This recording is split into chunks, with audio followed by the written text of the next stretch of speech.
ఆవు యొక్క పేడ మూత్రం దానికి వ్యర్థం, కానీ సూక్ష్మజీవులకు అది అద్భుతం. అది వ్యర్థం కాదు సార్, అర్థం. వ్యవసాయం లోపల వ్యర్థం ఏది లేదు, అంతా అర్థమే. గోబర్ అంటారు పేడని హిందీ లోపల. సంస్కృతంలో ఉన్న స్టేట్మెంట్ ని మీరు చదివితే గోబర్ధన్, గోబర్ధన్, గోవర్ధన్, దూద్ ధన్, మక్కన్ ధన్ అని పేర్లు లేవు. శ్రీకృష్ణ భగవానుడి యొక్క చరిత్ర మీరు చూడండి. వేణుగానంతోనే గోవుల్ని గోపికల్ని కట్టిపడేసే అతన్ని మించిన మ్యూజిషియన్.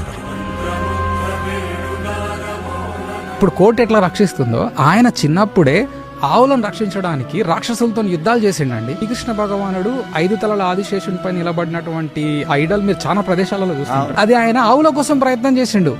పాములన్నీ బయటికి వచ్చి ఆవులను తీసుకుపోతుంటే వాటిపైన ఆయన యుద్ధం చేసి కాపాడండి ఆవులని. అంత పెద్ద కృష్ణుడు ఇంత కష్టపడి ఆవులను కాపాడాల్సినటువంటి అవసరం ఏముంది? ఆవు యొక్క ధర్మాన్ని తెలిసి ఇప్పుడు మనం ఎట్లా మాట్లాడుకుంటున్నామో, కొన్ని వేల యుగాల క్రితము ఆవుల యొక్క ఇంపార్టెన్స్ గురించి మాట్లాడుకున్నటువంటి 2 మహానుభావులు, ఒకడు కృష్ణుడు, ఇంకొకడు బలరాముడు. ఈ భారత ఉపఖండానికి కీర్తి తీసుకొచ్చినటువంటిది ఆవు. ఒక జంతువుకి ఇంత పెద్ద ఖ్యాతిని మీరు కట్టబెడుతున్నారు. మానవుడు పుట్టిన దగ్గర నుంచి చచ్చే వరకు వీటి యొక్క వినియోగం ఉంది.